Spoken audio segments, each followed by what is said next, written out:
Hello students, welcome back Economics Easy to Win Class 9 Economics content. So last session என்ன discuss பண்ணோம் அப்படின்னு பார்த்தீங்கன்னா RBI an introduction and role of reserve bank of India. So போன கிளாஸில் பார்த்தோம் இல்லையா. So இந்த செஷன்ஸில் நம்ம நியூ டாபிக் பார்க்க போகிறோம். வாங்க பார்க்கலாம். New topic, relationship between money and prices. So relationship between money and prices, பணத்துக்கும் விலைக்கும் உள்ள தொடர்பு. ஸோ என்ன அப்படின்றத நம்ம தெரிஞ்சுக்க போகிறோம். First point, there is close relationship between volume of circulations money and the price of thing. So பணத்துக்கும் விலைக்கும் உள்ள தொடர்பு ரொம்ப நெருக்கமானது அப்படின்னா க்ளோஸ் ரிலேஷன்ஷிப். ஏன் அப்படின்னு பார்த்தீங்கன்னா 90% of the products are manufactured with the main aim of sales or mean for services. 90% பொறுத்த வரைக்கும் எங்கே பயன்படுதுன்னா சேவை, அதாவது sales, mean for services. So அதில் செலவு பண்ணுறாங்க இல்லையா. ஸோ அதுதான். ஸோ அதனால தான் இது வந்து என்ன சொல்கிறோம், there is a close relationship between the volume of circulations money and price of things. So இதுதான் first point. Second point, growing crops and production are done on a commercial basis rather than on a subsistence level. So நம்ம தேவைக்கு பயன்படுத்துறதை பொறுத்த வரைக்கும் எந்த மாதிரியாக அந்த பொருட்கள், அதாவது வேளாண்மை உள்ள பொருட்கள் பொறுத்த வரைக்கும் க்ரோயிங் கிராப்ஸ் கல்டிவேஷன் பண்ணுறாங்க இல்லையா, அதாவது பணம் பயிர்கள், அதாவது கேஷ் கிராப்ஸை தான் நிறைய பயன்படுறாங்க. ஏன்னா சேல் பண்ணணும், விற்கணும், பணம் லாபம் அடையணும். ஸோ இதுக்காக க்ரோயிங் கிராப்ஸ் அண்ட் ப்ரொடக்ஷன், இதுக்காகவே சில பயிர்களை வந்து விளைவிக்கிறாங்க. ஸோ இது எல்லாமே எதை பேஸ் பண்ணினா கமர்ஷியல் பேசிஸ். ஸோ சப்சிஸ்டன்ஸ் லெவல்னால் போதுமான அளவு பயன்படுத்துறது எல்லாமே பிஸ்னஸ் ப்ரப்பஸ்க்காகவும் என்ன பண்ணுறாங்க, பயிரிடுறாங்க. ஸோ இது வந்து ஒரு முக்கியத்துவம் வாய்ந்ததாக இருக்குது. This phenomenon also increase the importance of the market and money. So பொருள் பொறுத்த வரைக்கும், அதாவது பயிர்கள் விளைவித்த பிறகு அது எங்கே போகுது, மார்க்கெட்டுக்கு போனால் தான் என்னது சேல் பண்ணுறாங்க இல்லையா. ஸோ அது மூலிமா லாபம் அடையிறது. ஸோ அது மூலிமா வருமானம் பெறுகிறது. ஸோ அதுதான் okay. The relationship between money and price is connected with the monetary policy. பண கொள்கை. ஸோ மணி அண்டு ப்ரைஸும் எதை லிங்க் பண்ணுது அப்படின்னு பார்த்தீங்கன்னா பண கொள்கையோட தொடர்புடையது. That means connected with the monetary policy. So இது ஒரு முக்கியமான point. there is a close relationship between the growth of money supply and inflation as well as பணம் பொறுத்த வரைக்கும் growing of மணி சப்ளை எது தொடர்புடையது அப்படின்னு பார்த்தீங்கன்னா பண வீக்கம், அதாவது பார்த்தீங்கன்னா எப்படி சொல்லலாம், இன்ஃப்ளேஷன்ஸ் அப்படின்றது என்ன அப்படின்னு பார்த்தீங்கன்னா தொடர்பு, ரொம்ப நெருங்கிய தொடர்பு எதுக்கும் மணி சப்ளைக்கும் இன்ஃப்ளேஷன் என்னது, that is general price level are increases. So அதுதான் என்னது இன்ஃப்ளேஷன். விலைவாசி உயரத்துக்கும் பணத்துக்கும் உள்ள தொடர்பு ரொம்ப க்ளோஸாக இருக்குது அப்படின்றாங்க, நெருங்கிய தொடர்பு இருக்குது அப்படின்றாங்க. ஓகே, இது ஒரு முக்கியமான point. Price controls plays a very important role in a country's economic stability. அதேமாதிரி பொருளாதார நிலையாக செயல்படணும்னா ப்ரைஸ் ஸ்டெபிலிட்டி, ஒரு நிலையான ஒரு தன்மை, ப்ரைஸ் கண்ட்ரோல்ஸ், விலையை வந்து கண்ட்ரோலில் கொண்டு வரணும். ஸோ அது வந்து ஒரு one of the important role in a country's economic stability.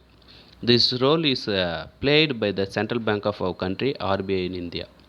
So reserve bank பொறுத்த வரைக்கும் முக்கிய பங்கு இருக்குது. எதுக்கு அப்படின்னு பார்த்தீங்கன்னா விலை கட்டுப்படுத்துறதுக்கு, ப்ரைஸ் கண்ட்ரோல் கொண்டு வரத்துக்கு ஆர்பிஐயோடைய முக்கியமான ஒரு பங்கு இருக்குது அப்படின்றாங்க. ஸோ இது வந்து முக்கியமான பாயிண்ட்டு. என்னென்ன பாயிண்ட்டு பார்த்துருக்கோம், பாயிண்ட்ஸை பொறுத்த வரைக்கும் relationship between money and price, பணத்துக்கும் விலைக்கும் உள்ள தொடர்பு இவ்வளோ தூரம் இருக்குது அப்படின்றத நம்ம தெரிஞ்சுக்கிட்டோம். ஓகே. ஸோ நெக்ஸ்ட்டு மணினா என்ன, ஸோ பணம்னா என்ன அப்படின்றத ஒரு டெஃபினேஷன் கொடுத்துருக்காங்க, அதை நம்ம தெரிஞ்சுக்கலாம்.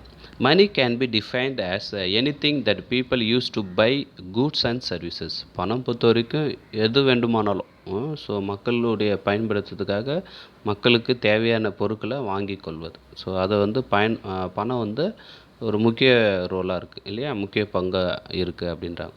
So money can be defined as anything that people use to buy goods and services.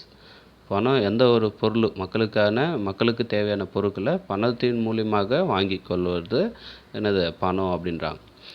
Money is what many people receive for selling their own things or services. So பணம் பொறுத்த வரைக்கும் விற்கிறதுனால அந்த பொருளை வாங்குறாங்க இல்லையா. ஸோ பணம் வந்து என்னது, ஒரு பொருளை வாங்கும்போது நம்ம என்ன பண்ணுறோம், பணத்தை செலவு பண்ணி தான் என்ன பண்ணுறோம் அந்த பொருளை வாங்குகிறோம் இல்லையா. So people receive for selling their own things or services. So பணம் அப்போ பயன்படுது. ஸோ பணம்னா என்னன்னு தெரிஞ்சிட்டோம், மணினா அப்படின்ட்டு. ஓகேவா. So next functions of money, very very important. Functions of money.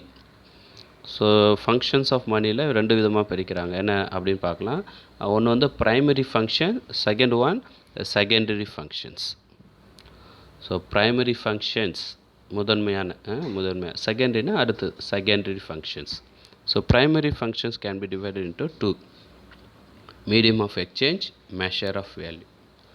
Medium of exchange, medium of எக்ஸ்சேஞ்ச்னால் என்னது, அது வந்து ஒரு பரிமாற்றத்துக்கு ஒரு உண்டான ஒரு இன்ஸ்ட்ருமெண்ட்டு தான் என்னது பணம்.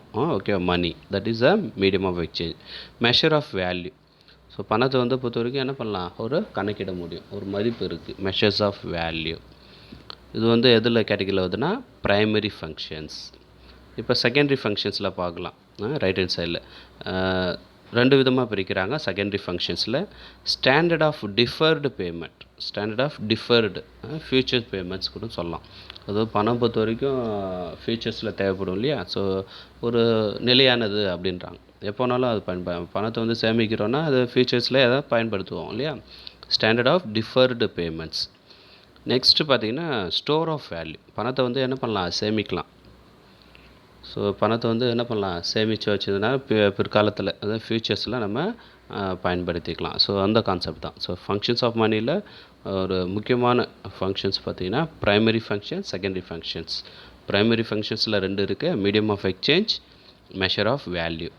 செகண்டரி ஃபங்க்ஷன்ஸில் standard of deferred payments and then store of value. So very very important topics functions of money. So functions of மணியில் medium of exchange. Medium of எக்ஸ்சேஞ்சுனால் ஏற்கனவே சொல்லியிருக்கோம், ஒரு பரிமாற்றம். பணத்தை வந்து நம்ம வந்து ஒரு இன்ஸ்ட்ருமெண்ட்டாக பயன்படுத்திக்கிறோம். Medium of exchange something accepted as payment. பணத்தால் என்ன பண்ணலாம், ஒரு பொருளை வாங்கலாம். சர்வீசஸ், ஸோ சர்வீசஸ் பண்ணவங்களுக்கு பணம் கொடுக்கலாம். ஸோ பணத்தின் மூலியமாக ஸோ அதுதான் செயல்படுறது. One of the important functions. Measure of value. So common denominator that can be used to express worth. 10 rupees, 50 rupees, 100 rupees, 2000 rupees. So இது மெஷர்ஸ் ஆஃப் வேல்யூ. பணத்தை வந்து மதிப்பிட முடியும் அப்படின்றாங்க. Next store of value. Property that allows people to be saved until later. So store of value, பணத்தை வந்து என்ன பண்ணலாம், சேமித்து வச்சுக்கலாம், ஒரு லாக்கரில் போட்டு வச்சுக்கலாம். ஒரு 10 வருஷம் கழிச்சு கூட நம்ம என்ன பண்ணிக்கலாம், அந்த பணத்தை பயன்படுத்திக்கலாம். ஸோ அதுக்கு தான் என்ன பண்ணுறோம், பேங்கிங்கில் என்ன பண்ணுறோம், சேவ் பண்ணிட்டு வரோம் இல்லையா. ஸோ எப்போனாலும் பயன்படும் போது நம்ம எடுத்துக்கலாம். ஸோ அந்த ஒரு concept store of value. So இந்த விஷயத்தை நம்ம தெரிஞ்சுக்கிறோம். ஓகேவா. Very very important topics of functions of money. So next நம்ம பார்க்க போகிறோம் என்ன அப்படின்னு பார்த்தீங்கன்னா, இது already you know that country எந்த நாட்டினுடைய என்ன கரன்சி வந்து பயன்படுத்துகிறாங்க அப்படின்றது தான் இங்கே கொடுத்துருக்காங்க. ஸோ இந்தியா பொறுத்த வரைக்கும் ருப்பி இல்லையா, ரூபாய். இங்கிலாந்து பொறுத்த வரைக்கும் பவுண்டு. யூரோப்பியன் யூனியன் வந்து யூரோ. கனடா வந்து டாலர். ஜப்பான் வந்து யென். சைனா வந்து yuan. Saudi Arabia riyal. Australia dollar. Malaysia ringgit. Okay. Pakistan rupee and Sri Lanka also rupee. Okay. So இதெல்லாமே என்னது, எந்த நாடு வந்து எந்த மாதிரியான பணத்தை வந்து, அதாவது செலவாணியின் பெயர், அதாவது கரன்சி, எந்த மாதிரியான அங்கே அந்த நாட்டினுடைய பணத்தை செயல்படுத்துகிறாங்க அப்படின்றத தான் இங்கே பார்க்குறோம். countries and currencies. Okay, dear students, in this வீடியோவில் நம்ம பார்த்தது என்னென்ன அப்படின்னு பார்த்தீங்கன்னா, relationship between money and price இல்லையா, அது தொடர்பு பார்த்தோம். அடுத்தது மணினா என்ன, அதுக்கப்புறம் ஃபங்க்ஷன்ஸ் ஆஃப் மணி. ஸோ அதுக்கு அடுத்தது கடைசியாக நம்ம பார்த்தது வந்து கண்ட்ரி அண்டு கரன்சி, ஒரு நாட்டினுடைய கரன்சியை தொடர்புடையதை நம்ம பார்த்தோம். ஓகேவா. I hope you understand this topics in this video. If any doubt means you have to ask or call. Thank you, students.